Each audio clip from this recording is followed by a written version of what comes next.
One nation one election. జమిలీ elections కి జగన్మోహన్ రెడ్డి గారి సిద్ధం అంటే చంద్రబాబు నాయుడు గారు కూడా సిద్ధమని పార్లమెంట్ సాక్షిగా తెలిసిపోయింది. కేంద్ర ప్రభుత్వం వన్ నేషన్ వన్ ఎలక్షన్ బిల్లును పార్లమెంట్ లో ప్రవేశపెట్టడం జరిగింది. మరి ఈ బిల్లును మన రాష్ట్రంలో అధికారంలో ఉన్న సిబిఎన్ గారు సపోర్ట్ చేయగా, ప్రతిపక్షంలో ఉన్న జగన్మోహన్ రెడ్డి గారు కూడా సపోర్ట్ చేశారు. జమిలీ ఎలక్షన్స్ కి నేను సిద్ధమంటే నేను కూడా సిద్ధమని జమిలీ ఎలక్షన్స్ కి ఇరు పార్టీలు సపోర్ట్ చేశారు. జమిలీ ఎలక్షన్స్ వస్తే ఎప్పుడు వస్తాయి, ఏ పార్టీకి ప్లస్ ఏ పార్టీకి మైనస్, డీటెయిల్ గా తెలుసుకునే ముందు తెలుసుగా ఏం చేయాలో మన ఛానల్ కి కొత్తగా వచ్చిన వాళ్ళు సబ్స్క్రైబ్ చేసుకొని వీడియోని లైక్ చేయండి. మరి టాపిక్ లోకి వెళ్ళిపోదామా? అనుకున్నట్టుగానే కేంద్ర ప్రభుత్వం ఎప్పటి నుండో పెండింగ్ లో ఉన్న వన్ నేషన్ వన్ ఎలక్షన్ బిల్లును పార్లమెంటులో ప్రవేశపెట్టడం జరిగింది. అయితే ఈ బిల్లుకి మద్దతుగా మన రాష్ట్రంలో అధికారంలో ఉన్న కూటమిగా ఉన్న ఎంపీలందరూ మరియు వైఎస్ఆర్సీపీకి చెందిన జగన్మోహన్ రెడ్డి గారి ఎంపీలందరూ ఎలక్ట్రానిక్ పద్ధతిలో మద్దతుగా ఓటేశారు. ఫ్రెండ్స్, ఇక్కడ చర్చకు వచ్చే అంశాలు ఏంటంటే, అధికారంలో ఉన్న సిబిఎన్ గారి వ్యూ ఒకలాగా ఉంటే ప్రతిపక్షంలో ఉన్న జగన్మోహన్ రెడ్డి గారి వ్యూ వేరేలాగా ఉంది. ప్రతిపక్షంలో ఉన్న జగన్మోహన్ రెడ్డి గారు జమిలీ ఎలక్షన్స్ 2027లో కన్ఫామ్ గా వచ్చేస్తాయని జగన్మోహన్ రెడ్డి గారు ధీమాగా ఉన్నారు. అయితే సిబిఎన్ గారు మాత్రం జమిలీ ఎలక్షన్స్ 2029లోనే వస్తాయని సిబిఎన్ గారు ధీమాగా ఉన్నారు.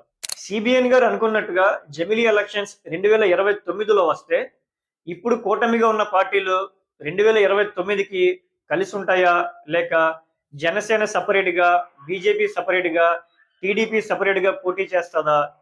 ప్రస్తుతం ప్రజలు అప్పటికి కూటమి ప్రభుత్వం మీద ఏ విధంగా ఒపీనియన్ ఉండబోతుంది, కూటమి ప్రభుత్వం ఇచ్చిన హామీలని ఏ విధంగా అమలు చేయబోతుంది, దాని మీద డిపెండ్ అవుతుంది. ఒకవేళ జమిలీ ఎలక్షన్స్ జగన్మోహన్ రెడ్డి గారు చెప్పినట్టుగా 2027లో వస్తే వైఎస్ఆర్సీపీ పార్టీ 11 సీట్లకే పరిమితమైన 40% ఓట్ షేర్ ఉంది కాబట్టి వైఎస్ఆర్సీపీకి ప్లస్ పాయింట్స్ ఉన్నాయి. దానికి కారణం కూడా చెప్తాం.